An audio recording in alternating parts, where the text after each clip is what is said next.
Today is the day of the giveaway, and I am excited, nervous.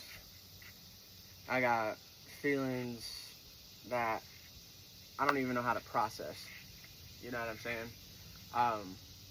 First, I want to give a big shout out to the pit stop community.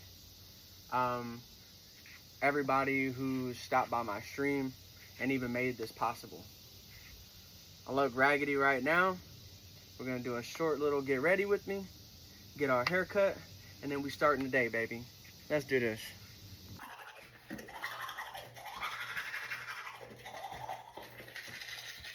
Who can resist this?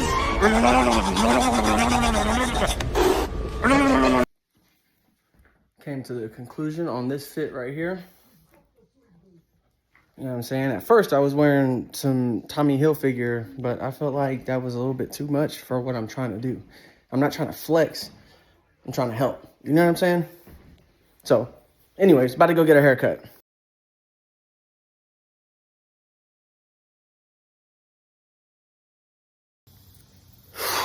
Okay. Just got home. A little nervous. I'm about to go to a Key to Love homeless shelter. And we're gonna see if we can find somebody to talk to. Okay, so my wife gave me the bright idea to try homeless shelters first, just to see if like we could get essentials and make it to where, you know, like we could keep it in like within the budget. But for some reason nobody's answering the phone, and I pulled up on two of the places, and they're one's like got people that don't want to be disturbed, and then the other is an like assisted living shelter, so like they can't move around without their wheelchairs and stuff. So it was, I don't know, but small little update. Guess we're doing some street searching. Peace.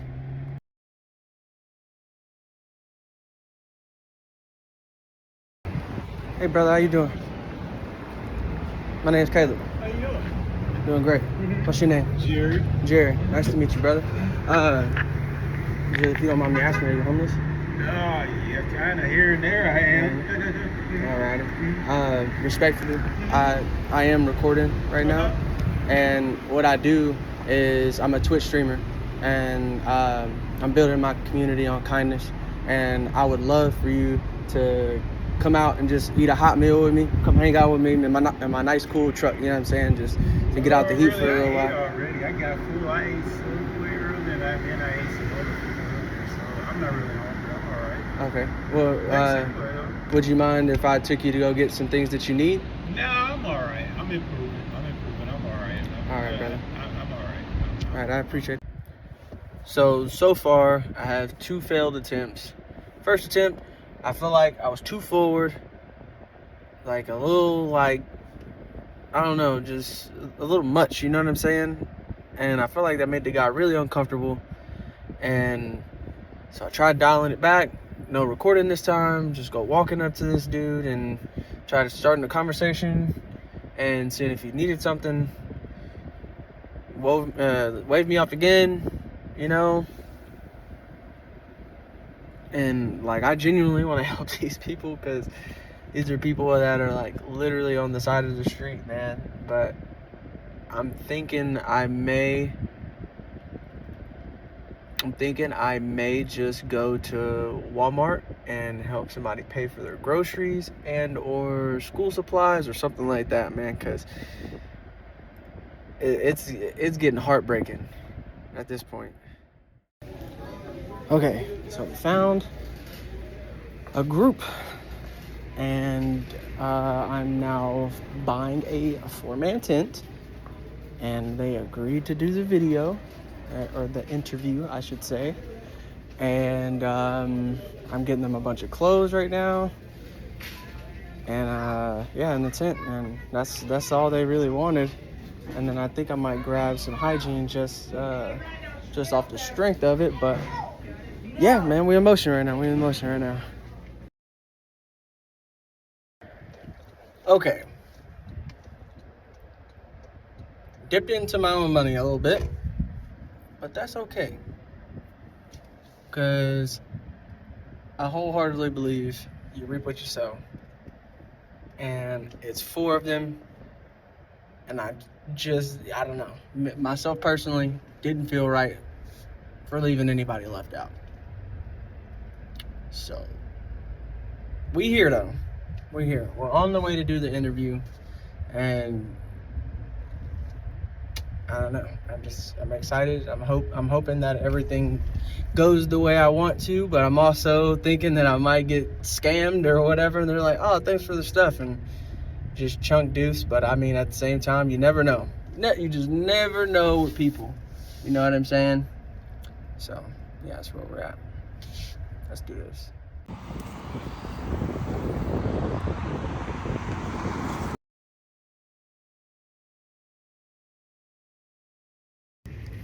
All right, man. We are back with Mrs. Leslie and Woe, and a little bit more organized this time. So I want to start off by saying thank you for letting me do this interview. And for privacy concerns, we're keeping them out of the video. Leslie allowed me to use her name. Her husband does not, so that is okay. Here we go. First question is, where did you grow up and what was your childhood like? I grew up in St. Louis. St. Louis? Yeah. I was born in the city and I moved around a lot, so I kind of grew up like everywhere, like literally everywhere. When you move around so much, your childhood, you don't really have a lot of friends. You know, my childhood was not great. My mom worked like 2 to 3 jobs the whole time I was growing up, and she wasn't really around much. My stepdad was around, but he wasn't that great of a person. So it wasn't. I don't have a lot of big memories. You don't have a lot of good memories. I'm sorry to hear that. Well, so what's one of your happiest moments, if you can remember any, or what's one of your saddest moments that you're willing to share? I'd say my 15th birthday. My mom took me to swim around Funtown, and all the other kids. We live in a trailer park, so it was all the kids that was around. My mom and my stepdad took all of us for my birthday. Where? To swim around Funtown. All right. So probably about the happiest.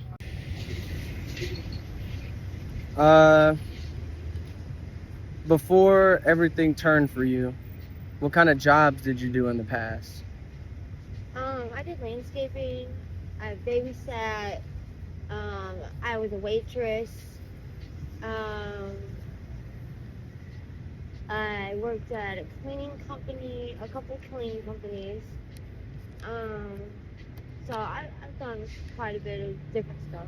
Yeah, done a lot of service work for sure. Yeah. That's that was one of the questions that I got hit over the head for, because I asked you guys what you guys did, but then I kind of like rambled over it for you guys, so they kind of they were like, "Yo, you're supposed to let them answer," and I was like, "Dang, my bad."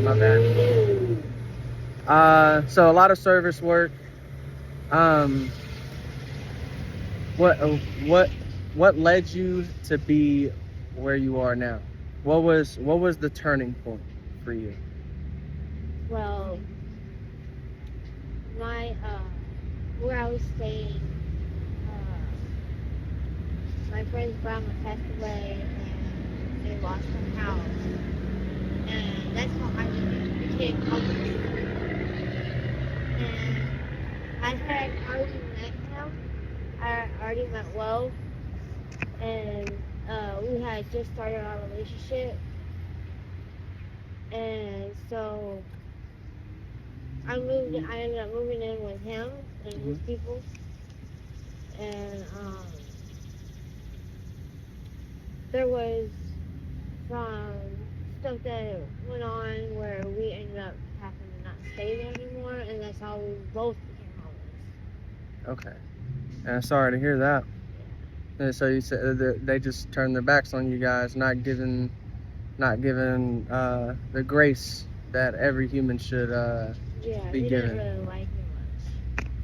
It's all good, yeah. And not everybody's meant to be liked by all people. Exactly.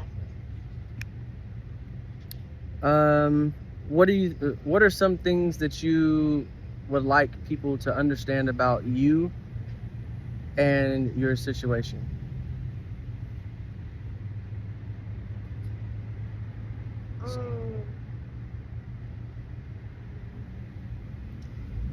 I really don't know. It's sometimes it's people don't always understand what it's like to be homeless. It's a stereotype, a big stereotype for every homeless people is on drugs, every drug addict is homeless, all that. It's not like that.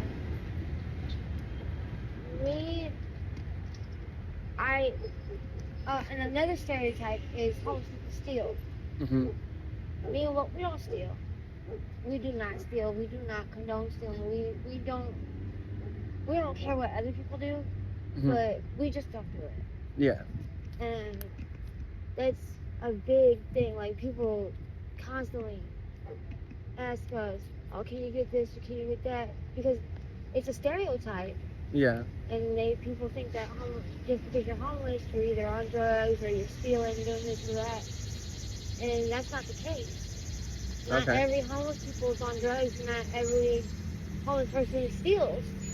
So you want people to understand that the stereotypes are not for every single homeless person, as for every stereotype isn't just like matched with like skin color and or Exactly. other things upon that nature.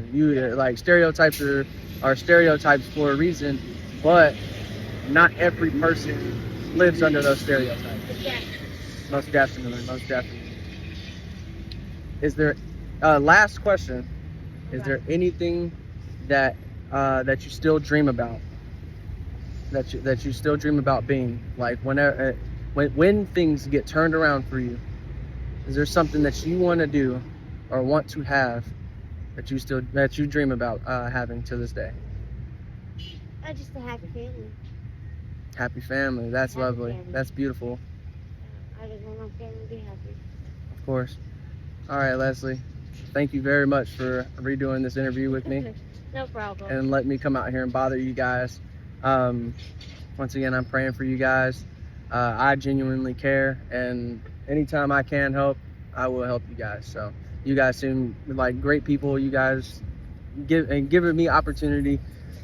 Hopefully somebody else gives me the opportunity to help more somewhere else. So just thank you very much. I appreciate it. No problem. Thank you. To go ahead and throw on this interview, man. All right, we got Mr. Woe here. Just finished up the interview with his wife, Leslie. To start out, question by question. Where did you grow up, and what was your childhood like? I grew up in St. Louis, in the city of St. Louis. My childhood was not the greatest. No, I can't complain. Got to learn everything from what you think is bad is always something good that comes out of it. So I ain't gonna complain about it. You know, a lot of game banging. I was born in 79, 1979. A lot of games going around, and I lived through it. And let me say, I can't complain. Childhood, you're around a pretty rough atmosphere, you'd say. Yes, sir. But both parents, or just mom, or just dad, or just my mom. But my dad, he was around when I was a child. He died. Sorry to hear that, brother. 23. He passed. Well, actually, I'm sorry. When I was 28, he passed.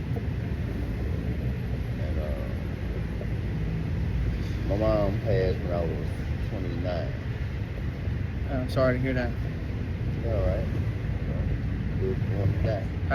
How did you handle those things? Where you do okay now, mentally from? Mentally, yes, I prefer for my mother passing, you know, because she had a cancer, so I'm pretty much prefer for that, you know. My father, he passed a year prior to my mom passing, but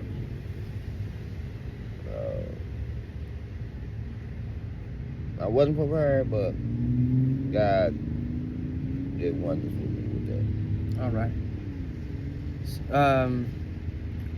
So, what were some of the happiest moments, and what were some of the saddest moments growing up? If you don't mind sharing the opposite side of the happiness. Some of the happiest moments was one year for Christmas, I got a football, believe it or not, a football. One of the happiest moments I always talk about. My mother for Christmas grew up poor. And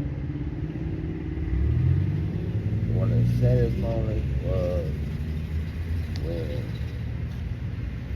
they diagnosed her with cancer for the second time. Oh, so she beat it one time, went into remission, and then it came back around. Shit on my son, bro. Oh, that's it. I apologize. My bad, bro. She over there.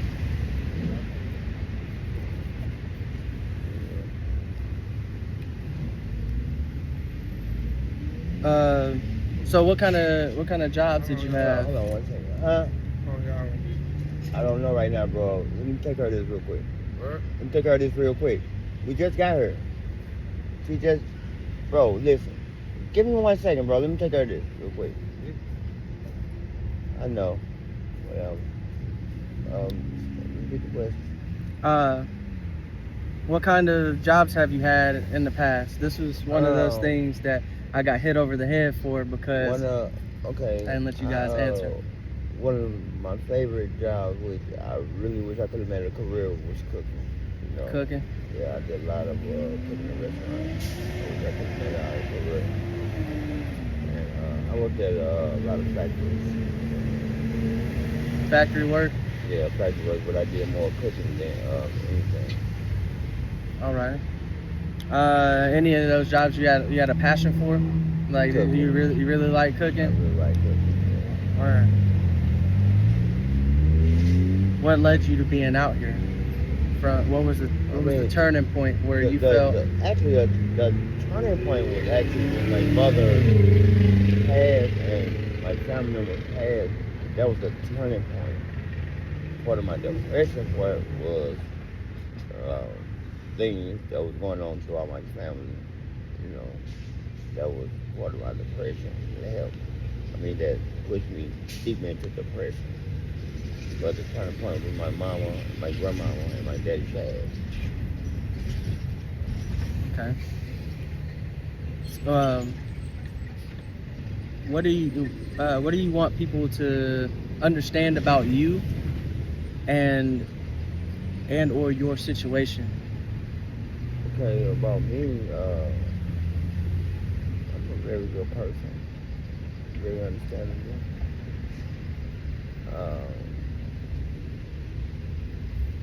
My situation, it took a long time for me to realize different things I need to do to probably get out of this situation. You know, meaning, they say, stupidity is ignorance is bliss. Like, I didn't know things that I should have known. You know, I know how to get a job and stuff, but I also stayed in the hospital for a year, you know. And I didn't understand how to get help to get out of this situation. I didn't understand how to reach out for help, you know. And now I understand that you have to be open-hearted. You have to be consider other people's feelings in order, because someone can come and try to help you and you're gonna be ignorant and mean or whatever and push people away, bring the blessings.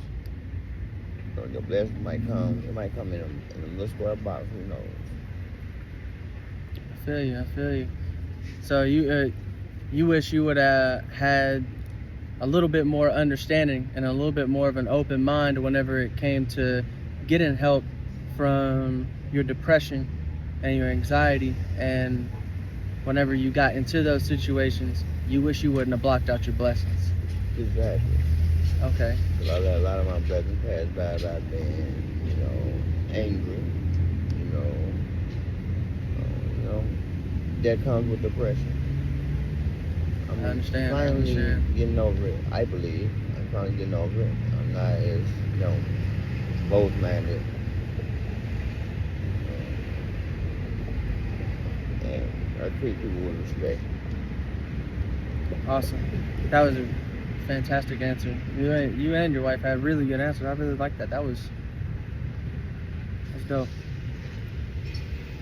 Whew. Hold on. That was a little heart touching right there. All right.